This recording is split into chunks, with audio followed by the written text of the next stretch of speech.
نفس بدکار نے دل پر یہ قیامت توڑی، عمل نیک کیا بھی تو چھپانے نہ دیا۔ الحمدللہ رب العالمین والصلاة والسلام علی سید الانبیاء والمرسلین، اما بعد فاعوذ باللہ من الشیطان الرجیم، بسم اللہ الرحمن الرحیم۔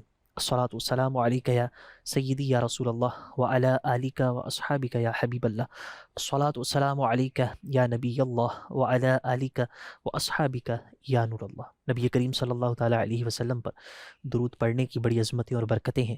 میرے آقا صلی اللہ علیہ وسلم نے ارشاد فرمایا کہ جو مجھ پر 50 بار ایک دن میں درود پاک پڑھے گا، میں قیامت کے دن اس سے مصافحہ کروں گا۔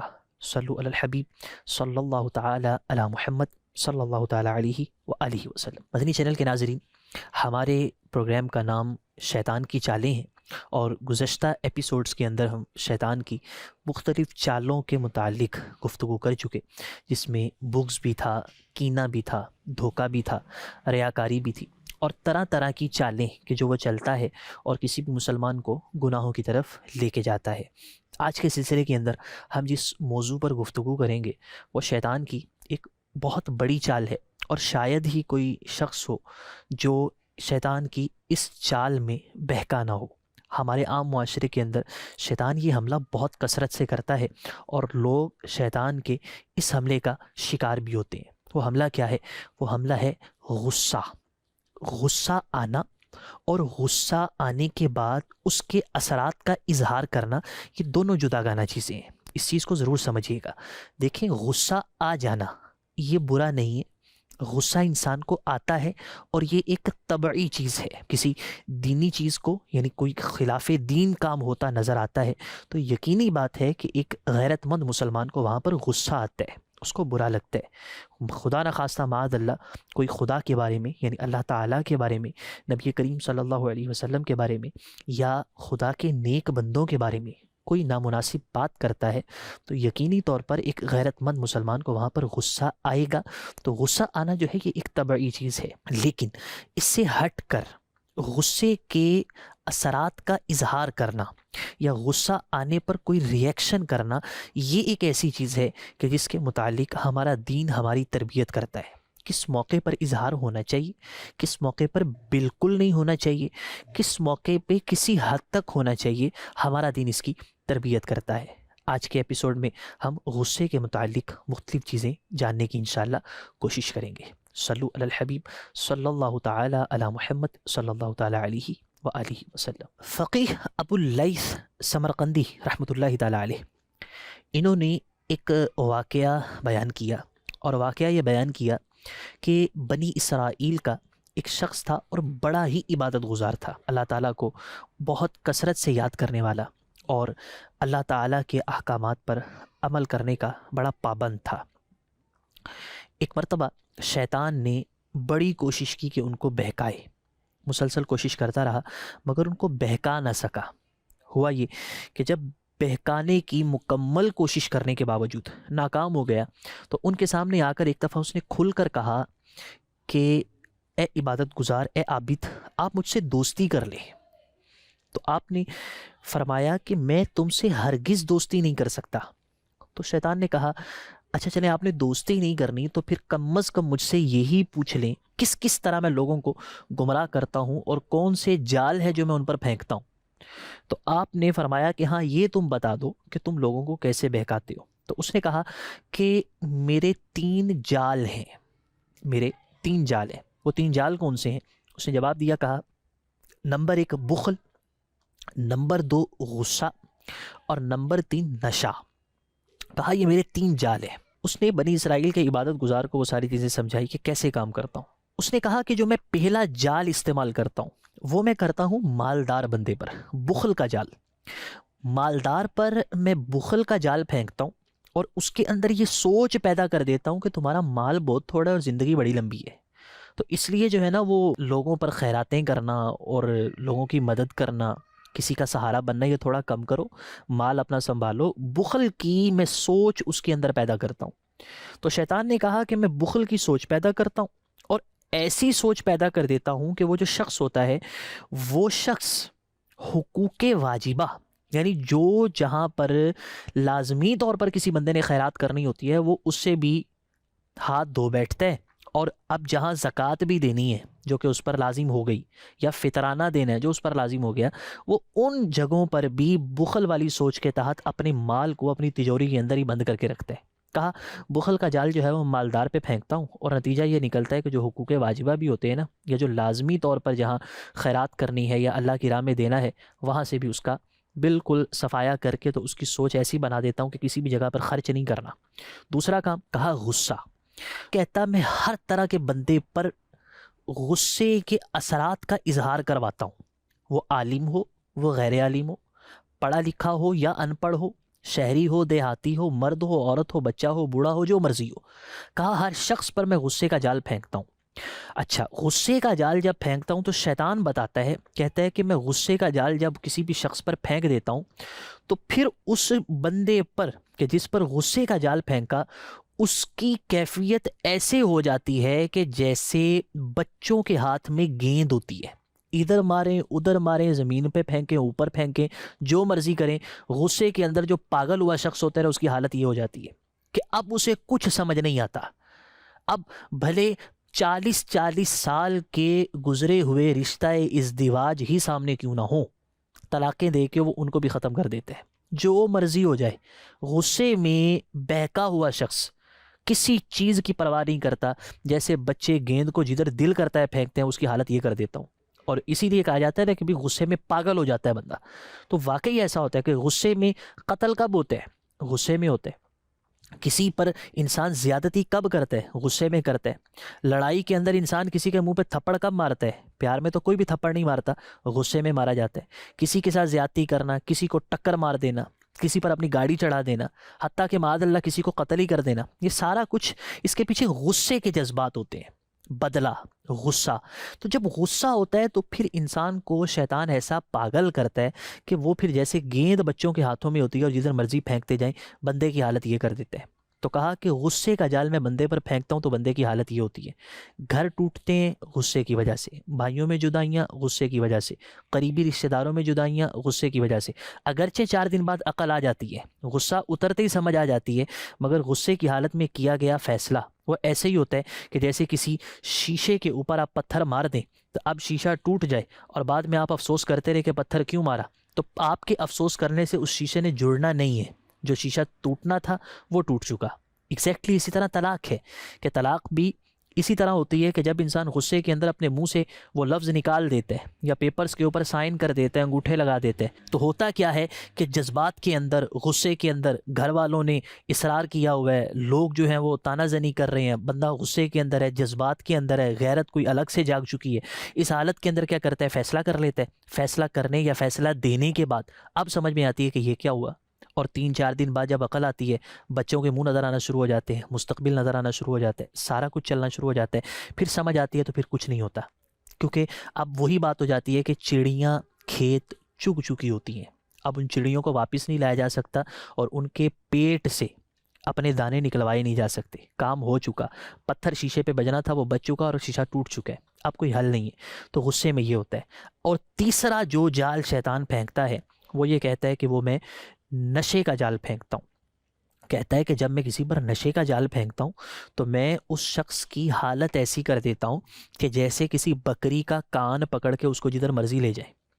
یہ اس کی کہی ہوئی بات ہے جس کو علامہ سمرقندی رحمۃ اللہ تعالیٰ علیہ نے نقل کیا، جو شیطان اس عبادت گزار کو بتا رہے ہیں۔ وہ کہتے ہیں کہ جب نشے کی جال میں کسی پر پھینکتا ہوں تو نشئی ایسے ہوتا ہے جیسے بکری کا کان ہاتھ میں لے کے بکری کو جدھر مرضی گھماتے رہے، نشئی سے جو مرضی کرواتے رہے، نشہ کھلا پلا دیں اس کو، اور اس کے بعد وہ پھر اپنے نشے کے اندر بہک کر کیا کچھ نہیں کرتے۔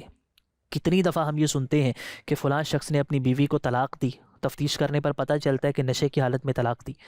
نشہ کرتے ہیں پھر چوریاں کرتے ہیں، نشہ کرتے ہیں معاذ اللہ قتل کرتے ہیں، نشہ کرتے ہیں۔ نشہ وہ چیز ہے جو ایک حقیقی بات ہے، اور آپ میری بات سے ایگری کریں گے، نشہ وہ چیز ہے کہ کئی طرح کے درجنوں جرائم ان کی بنیاد نشہ ہوتی ہے۔ نگران شورا حاجی عمران اتاری دامت برکاتہم العالیہ اس پر کثرت سے بیان کرتے ہیں کہ یونیورسٹیز کے اندر جو نشہ عام ہوتا جا رہا ہے، نوجوان لڑکے لڑکیوں میں جو نشہ عام ہوتا جا رہا ہے، یا عام طبقے کے اندر کئی صورتوں کے اندر نشہ عام ہے، صرف شراب سے نشہ نہیں ہے، میں نام نہیں لینا چاہتا، ورنہ کئی چیزیں مارکیٹ میں آ چکی ہیں کہ جن سے نشے لڑکے لڑکیاں چڑھاتے ہیں، اور پھر گناہوں کا بازار گرم ہوتا ہے، کتنے گناہ ہیں جو نشے سے ہو رہے ہوتے ہیں۔ تو کہا کہ نشے والا جال جب میں جس پہ پھینکتا ہوں تو اس کی حالت یہ کر دیتا ہوں کہ جیسے ایک بکری جس کا کان پکڑ کے جہاں مرضی گھماتے رہو، 100 گناہ کروا لو نشہ پلا کے، چوریاں کروا لو، ڈکیتیاں کروا لو، قتل کروا لو، جو مرضی منہ سے بکواس کروا لو، جو مرضی کر لو، وہ نشے کی حالت میں جو مرضی بولتا رہے گا۔ تو کہا کہ نشہ وہ جال ہے کہ جسے میں پھینکتا ہوں تو پھر بکری کی طرح اس کو گھماتا ہوں اور جو مرضی اس سے کروا لوں۔ آئیے جانتے ہیں کہ غصہ ہوتا کیا ہے۔ غصے کے حوالے سے امام راغب اصفہانی انہوں نے جو تعریف لکھی ہے اور جو غصے کا معنی بیان کیا ہے، وہ کہتے ہیں فوران دم القلب ارادت الانتقام۔ ترجمہ یہ ہے کہ بدلہ لینے کے ارادے کے سبب دل کے اندر خون کا جوش مارنا، کہا یہ غصہ ہوتا ہے۔ قرآن پاک میں اللہ تعالیٰ نے غصے کے حوالے سے جو ہمیں ارشاد فرمایا کہ اگر کبھی غصہ آ جائے اور وہ غصہ ایسا نہ ہو کہ جہاں پر غصہ کرنا واجب ہے۔ جی ہاں، یاد رکھیے، بعض مقامات ایسے ہوتے ہیں کہ جہاں پر غصہ کرنا اور اس کا اظہار کرنا یہ واجب ہوتا ہے۔ آپ کے سامنے کوئی ایسا غلط کام آپ کو ہوتا نظر آتا ہے کہ جس کو آپ روکنے پر قادر ہیں، آپ کی سرپرستی کے اندر سمجھ لیجئے، یا آپ کے سامنے آپ کے گھر کے اندر خدا کے حکم کی نافرمانی ہو رہی ہے، تو ایک صاحب ایمان مرد کو اور سرپرست کو اور ذمہ دار کو اور والد کو وہاں پر غصہ نہ آئے، یہ بھی قابل تشویش ہے۔ ایسی جگہ پر غصے کا اظہار کرنا اور اپنے گھر والوں پر سختی کرنا اور غصہ دکھانا یہ واجب ہے، یہ ضروری ہے تاکہ وہ گناہوں سے بچیں۔ تو اگر غصہ ایسا ہے کہ جو بلا وجہ شرعی ہے، کوئی وجہ نہیں ہے، ناجائز غصہ ہے، تو ایسے غصے کے بارے میں ہمارا دین ہمیں یہ بتاتا ہے، اور صرف بتاتا نہیں ہے بلکہ خوشخبری بھی دیتا ہے۔ اور اللہ تعالیٰ نے یہی خوشخبری قرآن پاک میں بھی بیان فرمائی کہ غصہ اگر کسی ناجائز وجہ سے ہے، یعنی جہاں کوئی جواز نہیں ہے وہاں پر غصہ چڑھا ہوا ہے، اور بعضوں کی طبیعت ہوتی ہے کہ ہر چیز میں غصہ کرتے رہنا، چھوٹی سے چھوٹی بات جہاں غصہ نہیں بھی بنتا وہاں بھی غصہ کرنے بیٹھ جانا، اور غصہ کر کے اس کے نتائج کا اظہار کرنا اور طرح طرح کی باتیں کرنا، یا جو بھی ان کے دل میں آئے وہ بولتے رہنا۔ تو جہاں پر غصہ بلا وجہ ہے وہاں پر اظہار نہ کرنا بلکہ سامنے والے کو معاف کر دینا، کہ معاف کرنا اللہ تعالیٰ نے ایسے مقام پر اہل ایمان کی نشانی بیان کی۔ قرآن پاک سورۃ الشورى کے اندر اللہ تعالیٰ نے فرمایا وَإِذَا مَا غَضِبُوا هُمْ يَغْفِرُونَ، ترجمہ اور جب انہیں غصہ آئے تو معاف کر دیتے ہیں۔ یہ اہل ایمان کی نشانی اللہ تعالیٰ نے بیان کی کہ جب انہیں غصہ آتا ہے تو وہ معاف کر دیتے ہیں۔ نبی کریم صلی اللہ علیہ وسلم نے غصے کی حالت کے اندر صبر کرنا، غصے کا جو گھونٹ ہے اس کو پی جانا، اس کی بڑی فضیلت بیان کی ہے۔ جی ہاں، جو غصہ کرتے ہیں مدنی چینل کے ناظرین، ان کو سمجھنے کی ضرورت ہے، چھوٹی چھوٹی باتوں پر غصہ کرنا چھوڑ دیں، اور پھر معمولی بات پر غصہ کر کے سارے گھر کا نظام درم برم کر دینا۔ معمولی سی بات پر غصہ کر کے جس ٹیبل پر کھانے کے لیے بیٹھے ہیں اسی ٹیبل پر غصہ کرتے ہوئے ایسے ایسے جملے بول دینا کہ سارے کھانے کا ذائقہ ہی بے مزہ کر دینا، اور ایک عجیب طبیعت اور ایک عجیب ماحول گھر میں بنا کے رکھنا، اور بلا وجہ کا غصیلا پن دکھاتے رہنا، یہ اچھا نہیں ہے۔ غصہ آئے صبر کرنا اور غصے کو پی جانا یہ بڑا اچھا ہے۔ نبی کریم صلی اللہ تعالیٰ علیہ وآلہ وسلم نے ارشاد فرمایا، جس شخص نے غصہ ضبط کر کے برداشت کر کے، فرمایا جس نے غصہ ضبط کر کے اس کا گھونٹ پیا، یا جس نے مصیبت کے وقت صبر کا گھونٹ پیا، اللہ تعالیٰ کو اس گھونٹ سے زیادہ کوئی گھونٹ پسند نہیں ہے۔ جس نے غصہ آیا اور ضبط کا گھونٹ پی لیا، تکلیف آئی تو صبر کا گھونٹ پی لیا، خدا کو یہ ضبط اور یہ صبر بڑا پسند ہے کہ غصہ آئے تو ضبط کر لیں، صبر کر لیں، خود کو سمجھا لیں، خود کو ٹھنڈا کر لیں۔ علماء نے اس کے طریقے بیان کیے کہ بہت غصہ آئے تو وضو کر لینا چاہیے، جب غصہ بہت زیادہ آئے تو تھوڑا سا رک جانا چاہیے، تھوڑا سا خود کو سمجھا لینا چاہیے، تھوڑا سا وقفہ لے لیں گے تو زندگی انسان کی بڑی سکھی رہتی ہے۔ طلاقوں کی جیسے میں نے پہلے عرض کیا کہ بڑی وجہ غصہ ہوتا ہے، پیار محبت میں کوئی طلاق نہیں دیتا، یہ کبھی بھی نہیں آپ سنیں گے، اور نہ ایسا ہوتا ہے اور نہ یہ بات معقول ہے کہ آج تم نے کھانا بڑا اچھا بنایا تو تمہیں طلاق، ایسا نہیں ہوتا۔ غصے کی حالت کے اندر ہی طلاقیں دی جاتی ہیں۔ تو اگر انسان جب بہت غصہ آئے، خواہ بیوی کی کسی بات پر آئے، سسرال کی کسی بات پر آئے، گھریلو کسی بھی بات پر غصہ آ جائے، تھوڑا سا رک جانا، پرسکون ہو جانا، کسی سے مشورہ کر لینا، کسی مفتی صاحب کے پاس بیٹھ کر اپنے معاملے کو ڈسکس کر لینا، کسی مخلص اور سمجھدار بندے کے پاس بیٹھ کر اپنے بارے میں مشورہ کر لینا، یہ خاندانوں کو بچا لیتا ہے۔ ہم نے بہت سنا ہے اور دیکھا ہے کہ 40-40 سال 45-45 سال شادی شدہ زندگی گزر چکی ہوتی ہے اور بڑھاپے کے اندر شوہر اپنی بیوی کو طلاق دیتا ہے. کیوں دے رہا ہے؟ غصے کی وجہ سے دے رہا ہے. 5-7 بچے بھی ہیں، جوان ہو چکے ہیں، اب تو پوتے بھی گھر کے اندر کھیلتے ہیں اور چیخیں مارتے ہیں، اور دادا اپنی بیوی کو طلاق دے کے بیٹھا ہوتا ہے. یہ بڑی عجیب حالت ہے. کیوں ہوئی؟ غصے کی وجہ سے ہوئی. غصہ آئے، صبر کر لیں، ضبط کر لیں، برداشت کر لیں. جب انسان برداشت کر لیتا ہے، تھوڑا سا ٹھہر جاتا ہے، معاملے پر غور کر لیتا ہے، پاز لے لیتا ہے، تو اس کے معاملات سنور جاتے ہیں. اور ہمیشہ ہوتا یہی ہے کہ جب انسان طلاق دے بیٹھتا ہے، غصہ ٹھنڈا ہو جاتا ہے، پھر انسان کو سمجھ آتی ہے کہ یہ میں کیا کر بیٹھا. غصے پر قابو کرنا یہ بڑی عظیم بات ہے. نبی کریم صلی اللہ تعالیٰ علیہ وآلہ وسلم نے ارشاد فرمایا، مشہور حدیث ہے بخاری شریف کی، میرے آقا علیہ الصلوۃ والسلام نے ارشاد فرمایا، طاقتور وہ نہیں ہے جو پہلوان ہو اور دوسرے کو پچھاڑ دے. فرمایا طاقتور وہ ہے جو غصے کے وقت اپنے آپ کو قابو میں رکھے. پہلوانوں کو پچھاڑنا یہ طاقتور ہونا نہیں ہے. طاقتور وہ ہوتا ہے جو غصہ آئے تو اپنے آپ کو سنبھالے اور اظہار نہ کرے، ضبط کر لے، صبر کر لے. اصل طاقتور یہ ہے. غصہ آئے تو صبر کریں، وضو کریں، گھر والوں سے مشورہ کریں، معاملے کو سمجھداری کے ساتھ سلجھانے کی کوشش کریں، اور سمجھ جائیں کہ جو غصہ بلا جواز آ رہا ہے یہ شیطان کا حملہ ہے، جو چاہتا ہے کہ میرا گھر ٹوٹ جائے، جو چاہتا ہے میرا پارٹنر مجھ سے جدا ہو جائے، جو چاہتا ہے کہ بھائی بھائی میں جدائی پڑ جائے، جو چاہتا ہے کہ یہ والا گھر سسرال والے گھر سے بالکل ٹوٹ جائے، نفرتیں پیدا ہو جائیں، دشمنیاں پیدا ہو جائیں، اچھا اور طرح طرح کی کچہریوں کے چکر اور یہ وہ والے سارے معاملات پیدا ہو جائیں. کون چاہتا ہے؟ شیطان چاہتا ہے. ہوا کیا؟ ذرا سی بات پہ غصہ آیا اور آگے ایک گناہوں کا ایک ایسا سمندر ہوتا ہے کہ انسان اس میں ایسا پھنس جاتا ہے کہ پھر نکلتا نہیں ہے. اللہ تعالیٰ سے دعا ہے ہم نے جو سنا اس پر عمل کی توفیق دے، شیطان کے حملوں کو سمجھنے اور اس سے بچنے کی توفیق نصیب فرمائے.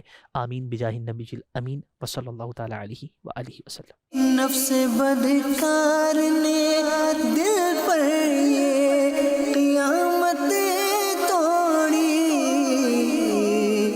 عمل نیک کیا بھی تو چھپانے